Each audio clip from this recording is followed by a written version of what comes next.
തന്റെ മക്കൾക്കും തന്റെ പരിവാരത്തിനും എന്ത് ചെയ്യണം എന്ത് ആവശ്യമുണ്ടെന്ന് അറിയുന്ന ഒരു പ്രധാനമന്ത്രി. സിമ്പിളായിട്ട് കാര്യം. മോദിജി വരുന്നവരേക്ക് നമ്മൾ രാഷ്ട്രത്തിൽ എന്തെങ്കിലും പെൺകുട്ടികളുടെ ആർത്തവകാലത്തെ കുറിച്ച് ചിന്തിച്ചിട്ടുള്ള ഏതെങ്കിലും പ്രധാനമന്ത്രി മന്ത്രിമാരോടുണ്ടാകും? ഇല്ല. അദ്ദേഹം അതുപോലെ ചിന്തിച്ചു. എന്നിട്ടാണ് ഇവിടുത്തെ അവസ്ഥയല്ല നിങ്ങൾ കാണുന്നത്. നോർത്ത് ഇന്ത്യയിൽ ഈ പെൺകുട്ടികൾ പഴയ പഴത്തുണിയെ കെട്ടിക്കൊണ്ട് അൺഹൈജീനിക് ആയിട്ട് ജീവിച്ചിരുന്ന ഒരു കാലമുണ്ടായിരുന്നു. അവർക്ക് ശൗചാലയങ്ങളില്ല. അവർ കഷ്ടം പറഞ്ഞാൽ ഇത്രയും കോടി ജനങ്ങൾ, സ്ത്രീകൾ അനുഭവിച്ചിരുന്ന അൺഹൈജീനിക് ലൈഫ് എന്ന് പറയുന്നതിനെ ഒറ്റടിയിൽ മോദിജിയെ സ്റ്റോപ്പ് ചെയ്തു. കാരണം ഇന്ന് നമുക്ക് അവൈലബിൾ ആണ് 1 രൂപയ്ക്ക് പാഡ്. നമുക്ക് എത്രയോ വരുന്നത് അറിയില്ല. നോർത്ത് ഇന്ത്യയിൽ എല്ലാവരും ഇത് യൂസ് ചെയ്യുന്നുണ്ട്. ഇങ്ങനെയുള്ള കാര്യങ്ങളിൽ പലതും നിങ്ങൾ അറിയാത്തത് എന്ന് ഞാൻ വേറെ പറയാം. ഇവിടെ ബോഫേഴ്സ് ഗവൺമെന്റ് പറഞ്ഞ് പലരും കേട്ടുകയാണ്. അത്രയും യങ്ങായിട്ടുള്ള ആൾക്കാരെ കാണുന്ന ബോഫേഴ്സ് ഇത് വന്നത് എപ്പോഴായിരുന്നു? 1985 ആ ഒരു റീജിയനിൽ ആ ഗണ്ണ് വന്നപ്പോൾ ഇറ്റലിയുടെ ഏറ്റവും വലിയൊരു കള്ളനുണ്ടായിരുന്നത് കുത്രേച്ചി എന്ന് പറഞ്ഞിട്ട്, നമ്മുടെ അവിടുത്തെ ഇറ്റലിക്കാരുമായിട്ടുള്ള നല്ല ബന്ധമുള്ള ഒരു കുത്രേച്ചി. ഈ കുത്രേച്ചി മൂലം ലക്ഷക്കണക്കിന് കോടികളാണ് ആ ഗൺ വാങ്ങിക്കുന്ന ഗോട്ടാലയിൽ കോൺഗ്രസുകാർ നേതാക്കന്മാർ അടിച്ചത്. ആര് നേതാക്കൾ എന്നുള്ളത് ഞാൻ പേരെടുത്ത് പറയുന്നില്ല. ബിക്കോസ് പേഴ്സണൽ അറ്റാക്ക് ഞാൻ താല്പര്യപ്പെടുന്നില്ല. അന്ന് ധരിച്ച മറ്റുള്ള നിങ്ങൾ കണ്ടായിരുന്നു ലക്ഷക്കണക്കിന് കോടി. ഇപ്പൊ റീസെന്റ് ഞാൻ ജഗദാലി ഈ ആർച്ചോടി കാണിച്ച സ്ഥലം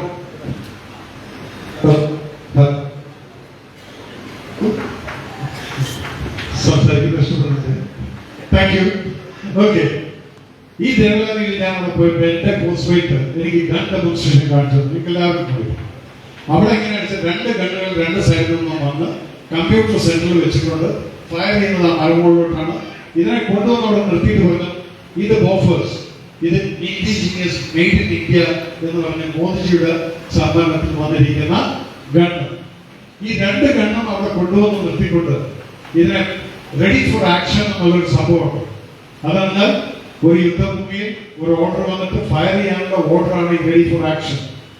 ഇതിന് എത്ര സമയമെടുക്കും ഒരു ഗണ്ണ് കൊണ്ടുവന്ന് നിർത്താനും അതിനെ കൊണ്ടുവന്ന് അതിന്റെ ബാരൽ കറക്റ്റ് ആംഗിളിൽ കൊണ്ടുവരും വെക്കാനും അതിനുശേഷം ഈ ഗണ്ണില് ഇതിന്റെ ആ ആംബിഷൻ ലോഡ് ചെയ്യാനും ഇതിനെല്ലാം കൂടെ വരുന്ന സമയം ഈ 2 കമ്പ്യൂട്ടറും നമ്മൾ കണ്ടുകൊണ്ടിരിക്കുകയാണ്. ബോഫേഴ്സിന് മുന്നേ നമ്മുടെ ഇന്ത്യൻ സാധനത്തിന്റെ ആ കമ്പ്യൂട്ടർ സ്റ്റോപ്പായി 40 സെക്കൻഡ്സ്. ആ സ്റ്റോപ്പ് വാച്ച് അവിടെ സ്റ്റോപ്പായി. അപ്പൊ ഞാൻ വിചാരിച്ചത് 40 സെക്കൻഡ് അങ്ങനെ അതേപോലെ സാധിക്കുന്നു. മറ്റത് ബോഫേഴ്സിനൊക്കെ 1 നിമിഷം കൂടുതലുണ്ട്. അപ്പൊ ബോഫേഴ്സിന്റെ പിന്നെയും പോയിക്കൊണ്ടിരിക്കുകയാണ്. അവസാനം ബോഫേഴ്സിന്റെ സ്റ്റോപ്പായത് 1 മിനിറ്റ് 40 സെക്കൻഡുമാണ്. ജസ്റ്റ് ഇമാജിൻ, 1 മിനിറ്റ് കമ്മിയാക്കിയിട്ട് നമ്മുടെ ഇന്ത്യയിൽ ഉണ്ടാക്കിയിരിക്കുന്ന ഗൺ ഇന്ന് യുദ്ധഭൂമിയിലോട്ട് കയറി പോയിരിക്കുകയാണ്. ഇതിന് വേറൊരു വശം കൂടെ, ഈ ബോഫേഴ്സ് ഗൺ ഉണ്ടായിരുന്ന സമയത്ത് ഇതിൽ ആമിനേഷൻ വെച്ച് ഈ സ്റ്റുഡൻറ്റുകാർ നമ്മളെ മുഴുവൻ ബ്ലാക്ക്മെയിൽ ചെയ്ത് നമ്മളിൽ നിന്ന് അമിത പൈസ വാങ്ങിച്ചിരുന്ന ഒരു കാലമുണ്ടായിരുന്നു. ലക്ഷക്കണക്കിന് കോടികൾ പട്ടാളക്കാർക്ക് ചിലപ്പോൾ മനസ്സിലാവും. ലക്ഷക്കണക്കിന് കോടികളായിരുന്നു ഇവർ ബ്ലാക്ക്മെയിൽ. കാരണം ഈ ആമിഷം വേറെ കിട്ടാനില്ല. നമ്മൾ കണ്ടുവച്ചിട്ട് ചെയ്യുന്നത് അപ്പൊ നമ്മൾ വാങ്ങിക്കരുത്. ഈ സമയത്താണ് മോദിജി പവറിൽ വന്നപ്പോൾ ആദ്യം പറഞ്ഞത് ഈ ആമിഷന്റെ expenditure why it is going to high. അപ്പോഴാണ് നമ്മുടെ ഡിആർഡിഒയും സയൻസിലും പറഞ്ഞത് സർ ഇതെല്ലാം നമുക്കിവിടെ ഉണ്ടാക്കാവുന്നേ, പക്ഷെ ഞങ്ങൾക്ക് ഇന്നവരായിട്ട് പെർമിഷൻ കിട്ടിയിട്ടില്ല. എല്ലാം ഫോറിൻ രാജ്യങ്ങളിൽ നിന്ന് വാങ്ങിച്ചാൽ മാത്രമേയാണ് ഇവിടെ കള്ളത്തരം നടക്കുന്നത്. അതിന് കമ്മീഷൻ വാങ്ങിക്കാൻ പറ്റും. അങ്ങനെ ഉണ്ടായിരുന്ന ഗവൺമെന്റുകളെ നമ്മൾ കണ്ടതാണ്. ഇത് കഴിഞ്ഞ് വന്നൊരു വ്യക്തിയാണ് നരേന്ദ്രമോദിജി. മക്കളില്ല, കുട്ടികളില്ല, ആരുമില്ല. അമ്മയുണ്ട്, പക്ഷെ അമ്മയെ പോയി തന്റെ സമയത്ത് പോയി കാണും. ആ അമ്മയ്ക്ക് കൊടുക്കേണ്ടതായിട്ടുള്ള റെസ്പെക്ട് അമ്മയുടെ കൂടെ ഇരുന്ന് കുറച്ച് സമയം ചെലവാക്കേണ്ടത് ചെലവാക്കും. ബാക്കി ഒരു 24 hours അദ്ദേഹത്തിന്റെ സമയമുണ്ടെങ്കിൽ ആ ഒരു 5 മിനിറ്റ് ഒഴിച്ച് ബാക്കി 23 hours 25 seconds അദ്ദേഹം ജനങ്ങൾക്ക് കൊടുത്തു. നിങ്ങൾക്ക് തോന്നും അതാണെന്ന് നമ്മൾ കാണും. ആ ഒരു വ്യക്തി പ്രധാനമന്ത്രിയായിട്ട് ഇനി 3ാമത്തെ പ്രാവശ്യം വരാൻ പോവാം. അത് വരാൻ പോകുന്നതിന്റെ ഇന്ത്യക്ക് അല്ലെങ്കിൽ ആര് വേണമെങ്കിൽ എന്ത് പറഞ്ഞാലും ശരി, അതിന്റെ സത്യാവസ്ഥ അത് തന്നെയാണ്. He is going to be the Prime Minister next time again. That is നമ്മുടെ പ്രധാനമന്ത്രി നരേന്ദ്ര മോദിജി തന്നെയാണ്. തുഷാർജി വരുന്നുണ്ട്. So we all will stand and receive him for this day. Welcome to you.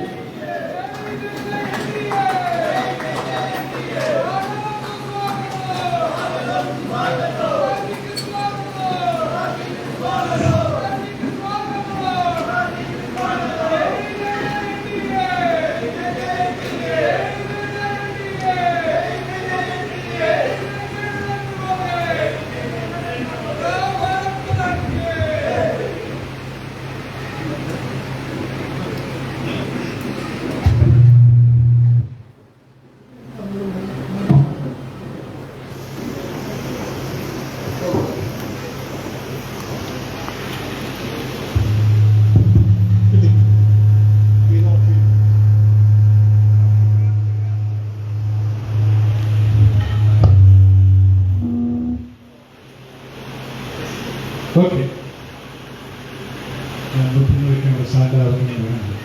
So, ഞാൻ ഈ പറഞ്ഞു വന്നത് അദ്ദേഹം തന്നെയാണ് നെക്സ്റ്റ് ഫ്രാൻസോ ആവാൻ പോകുന്നത്. ഇതിലൂടെ കഴിഞ്ഞ 10 വർഷങ്ങളിൽ 2 ടേംസിൽ നമ്മൾ ഇവിടുന്ന് പറഞ്ഞയച്ചിരിക്കുന്ന പാർട്ടി സ്പിരിറ്റും രാഷ്ട്രീയ സ്പിരിറ്റും കൊണ്ട് ഇടതിനെയും വലതിനെയും കുത്തിക്കൊണ്ട് അവിടെ കീഴിയോടെ ഇവരെന്താ അവിടെ ചെയ്തിരുന്നു? മുറിഞ്ഞ ഇംഗ്ലീഷും പറഞ്ഞുകൊണ്ട് അതിനെ നമുക്കിവിടെ ട്രോൾ ചെയ്യാൻ വേണ്ടി ഇടയ്ക്കിടയ്ക്ക് വാട്സപ്പ് വരുന്നു. കാലത്ത് ഞാൻ എടുത്തിട്ട് ഇതുപോലെയുള്ള ഇട്ട് കണ്ടു കഴിഞ്ഞാൽ കുറച്ച് നേരം ചിരിക്കും. എനിക്ക് എക്സസൈസിന് പോകേണ്ട ആവശ്യമില്ല. നന്നായി വയർ കുലുങ്ങി ചിരിക്കാൻ പറ്റും. ഇതല്ലാതെ ഇവർ എന്താണ് ചെയ്തിരിക്കുന്നത്? അവരുടെ നേതാവ് അടക്കം ഈ മൊബൈൽ കുത്തി കളിക്കുന്നത് സ്വന്തം അമ്മ ഇടയ്ക്കിടയ്ക്ക് പിരിച്ചുകൊണ്ടിരിക്കുന്നത് നമ്മൾ ലോക്സഭയിൽ കണ്ടിട്ടാണ്. അങ്ങനെയുള്ള ആളുകൾ ഭരിക്കാൻ പോകുന്നു എന്നുള്ളൊരു അവർക്ക് തോന്നുന്നുണ്ട് ഞങ്ങൾ ഭരിക്കാൻ പോവാണോ? ഇല്ല. They are all in a desperate mood. 10 കൊല്ലമായിട്ട് 5 പൈസ കക്കാൻ പറ്റിയിട്ടില്ല. വീട്ടിലേക്ക് ഒരു വരുമാനമില്ല. പിച്ചച്ചട്ടി എടുത്തുകൊണ്ട് ഇറങ്ങേണ്ട ഗതികേട്ടിൽ നിൽക്കുമ്പോഴാണ് എഗെയിൻ ആണി അടിച്ചു കൊടുത്തിരിക്കുന്നത്. ഈ ബോണ്ട് എന്ന് പറഞ്ഞാൽ എന്താണെന്നുള്ളത് ഇപ്പം മറ്റ് പ്രതിപക്ഷങ്ങളെല്ലാം കൂടെ പറയുമായിരിക്കും, ഓ ഇപ്പൊ BJPക്ക് മാത്രം ഇത് ചെയ്യാം. അതെന്താണെന്നുള്ള എക്സ്പ്ലനേഷൻ 2 ദിവസം മുന്നെയാണ് അമിത്ഷാജി കൃത്യമായിട്ട് പറഞ്ഞു. അത് കഴിഞ്ഞാൽ 2 വാക്കുകൊണ്ട് അതിൽ എല്ലാവർക്കും കാര്യങ്ങൾ മനസ്സിലായെങ്കിലും ഇതിനെല്ലാം ഇവര് ആയുധമാക്കും. ഇപ്പൊ എന്താണ് തുടങ്ങിയിരിക്കുന്നത്? ഇപ്പൊ അരവിന്ദ് കെജ്രിവാളിനെ അറസ്റ്റ് ചെയ്താണ് ഏറ്റവും വലിയ പ്രശ്നം. ഇവരുടെ ഇലക്ഷൻ പ്രശ്നം എന്ന് പറയുന്നത് ഒരു മുഖ്യമന്ത്രിയെ അറസ്റ്റ് ചെയ്തു. ഒന്ന് മനസ്സിലാക്കിക്കോളൂ, നരേന്ദ്രമോദിജിയുടെ ഗവൺമെന്റ് ഇന്നേവരെ ഒരു നിരപരാധികളെയും പിടിച്ചകത്തിട്ടില്ല. ഈ മനുഷ്യൻ എന്താണെന്നുള്ളത്, ഞാനൊരു മിലിറ്ററി ഇന്റലിജൻസ് വർക്ക് ചെയ്തിട്ടുള്ള ഒരു വ്യക്തിയാണ്. ഈ വ്യക്തി ഇപ്പൊ അകത്ത് പോയിരിക്കുന്നത് വെറും മദ്യനയ കേസിലല്ല. അത് നിങ്ങൾ കേൾക്കുന്നത് മാത്രം. അമേരിക്കയുടെ ഒരു ചാരനായിട്ടുള്ള അതിന്റെ ഫുൾ ഇൻഫർമേഷൻ കിട്ടിയിട്ടാണ് ഈ മനുഷ്യനെ കുറിച്ച് അകപ്പെട്ടിരിക്കുന്നത്. സോ രാജ്യത്തിന്റെ സുരക്ഷയാണ് നരേന്ദ്രമോദി എപ്പോഴും ആഗ്രഹിക്കുന്നു. നിങ്ങളെക്കുള്ള ഓരോരുത്തരും അദ്ദേഹം നിങ്ങളെ എപ്പോഴും നിങ്ങളെ കൂടെ ചേർത്ത് നിർത്തിക്കൊണ്ടാണ് നിങ്ങളെ മുന്നോട്ട് കൊണ്ടുപോകുന്നത്. രാവും പകരം ഉറക്കമില്ലാതെ ഒരു പ്രധാനമന്ത്രി ഇങ്ങനെ വർക്ക് ചെയ്യുന്നുണ്ടെങ്കിൽ 10 വർഷം തികയാൻ പോവാണ്. ഒരു ദിവസം പോലും, ഒരു ദിവസത്തെ ലീവ് പോലും എടുക്കാതെ ദീപാവലിക്ക് പോലും പട്ടാളക്കാരുടെ അടുത്ത് ക്യാമ്പിൽ അവിടെ ബോർഡറിൽ പോയി എന്നോട് പറയും. കാരണം ഞാൻ അനുഭവിച്ച ഒരു പട്ടാള ടൈം ഉണ്ടായിരുന്നു. 90-കളിലൊക്കെ കാർഗിൽ സർവീസ് ചെയ്യുമ്പോൾ പാകിസ്ഥാൻകാർ ഇടയ്ക്കിടയ്ക്ക് ഷെല്ലിങ് ചെയ്യും. ഞാൻ പിറ്റേ ദിവസം രാത്രി അവിടെ പോയി നോക്കുമ്പോൾ പലപ്പോഴും പട്ടാളക്കാർ എനിക്ക് ആ ഷെല്ലെടുത്തത് പൊട്ടിച്ചേർത്ത് കിടക്കുന്ന ഷെല്ലുകൾ എന്ന് ചോദിച്ച് താങ്കളൊന്നും റിപ്പോർട്ട് ചെയ്തില്ല. അപ്പൊ അന്ന് നമ്മുടെ അടുത്തുണ്ടായിരുന്ന എന്തായിരുന്നു? ഈ കറക്കി കുത്തുന്ന ഒരു ടെലിഫോൺ 5L5 എന്ന് പറയും. അത് വയറിനപ്പുറയാണ്. അത് കറക്കി ഇവിടെ പട്ടാളക്കാരുണ്ടോ കുറച്ച്? യെസ്, മനസ്സിലായല്ലോ. 5L5 കുറിച്ചാണ് ഞാൻ ഈ പറയുന്നത്. ഇത് കറക്കി പലർക്കും വയറ് കെട്ടായി പോയിട്ടാണ്. ഈ ഇൻഫർമേഷൻ ഹെഡ്ക്വാർട്ടേഴ്സിലേക്ക് എത്തിയാൽ തന്നെ അത് ഡൽഹിയിൽ പോയി പെർമിഷൻ വാങ്ങിച്ചു വരുമ്പോൾ ചുരുങ്ങിയത് 4 ദിവസം പോയി. അപ്പോഴത്തേക്കും എല്ലാം ശാന്തമായി. അവരടിക്കേണ്ടതൊക്കെ അടിച്ചു.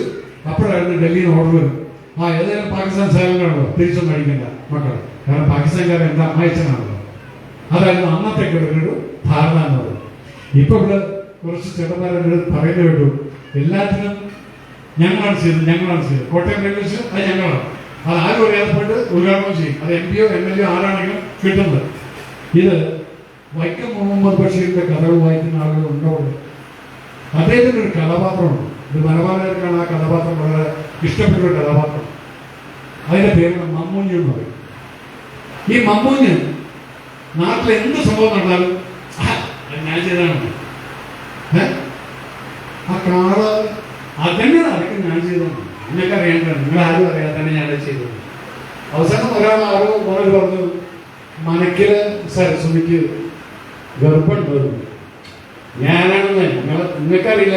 ഞാൻ നല്ല താനെ അവിടെ കൂടെ പോയിട്ടായിരുന്നു. ഞാൻ അവിടെ ചാടി വരുന്ന സമയത്ത് പക്ഷെ തന്നെ ഞാൻ കണ്ടു. ഞാൻ വിളിച്ചിരുന്നാണ്. അതിന് താനാണ് എടോ, അത് സരസ്വതി അവിടെ നാട്ടിലത്തെ ആനയാണ്. ഓ അങ്ങനെയാണ്. ഇതാണ് ഇവിടുത്തെ മരുമോനും MLA-കളും MP-മാരും ഉദ്ഘാടനം ചെയ്ത് കാട്ടിക്കൊടുക്കുന്നത്. അപ്പൊ ഇത്രയും ഞാൻ പറയുന്നത് കാരണം ഇതിൽ കൂടുതൽ ഉദാഹരണം പറയണ്ട. എല്ലാത്തിനും പിതൃത്വം ഏറ്റെടുക്കുക എന്നാൽ ഒരു പിതാവാനുള്ള കഴിവ് പോലും ഉണ്ടോ എന്നുള്ളത് ഇതുവരെ നമുക്ക് DNA ടെസ്റ്റ് പരിശോധിച്ചാൽ മാത്രമേ അറിയൂ. അങ്ങനെയുള്ളവരാണ് മോദിജി ചെയ്യുന്ന പണികൾക്ക് മുഴുവൻ, നിതിൻ ഗഡ്കരിജിയുടെ നാഷണൽ ഹൈവേയുടെ മുഴുവൻ പാലത്തിൽ കയറിയെന്ന് ട്രാക്ക് സൂട്ട് ഇട്ടുകൊണ്ട് ഫോട്ടോ എടുത്ത് സെൽഫി എടുത്തിട്ട് ഞങ്ങളത് ഉദ്ഘാടനം ചെയ്തു. അത് ഒരു സ്ഥലത്ത് നന്നായി ചീറ്റിപ്പോയി. കുതിരാൻ തുരങ്കം ഉദ്ഘാടനം ചെയ്യുന്നത് നാളെയായിരുന്നു. ഇവിടെ നമ്മുടെ മന്ത്രി പോയി വിത്ത് ഫാമിലി ഉദ്ഘാടനം ചെയ്യാൻ പോലെ 10-40 വർഷമായിട്ട് മുടങ്ങിക്കിടന്നിരുന്ന കുതിര ഓപ്പൺ ചെയ്യാൻ പോകണം. രാത്രി ഹോട്ടലൊക്കെ ബുക്ക് ചെയ്ത് തൃശ്ശൂരിൽ കിടന്നു. അപ്പൊ രാത്രി 12 മണി കഴിഞ്ഞപ്പോഴാണ് അറിയുന്നത്, TV-യിലൊക്കെ കാണുന്നു, കുതിരാൻ തുറന്നു, വണ്ടികൾക്കെല്ലാം ഗതാഗതം സുഷമമായിട്ട് പോയിക്കൊണ്ടിരിക്കുന്നു. ഇതാര് ചെയ്തു? അത് ഡൽഹിയിൽ നിന്നിട്ട് ഓൺലൈനിൽ കളികളി ചെയ്യുകയും ചെയ്തു. ഇവിടെ പ്രതിത്വം ഏറ്റെടുക്കാൻ പറ്റിയില്ല.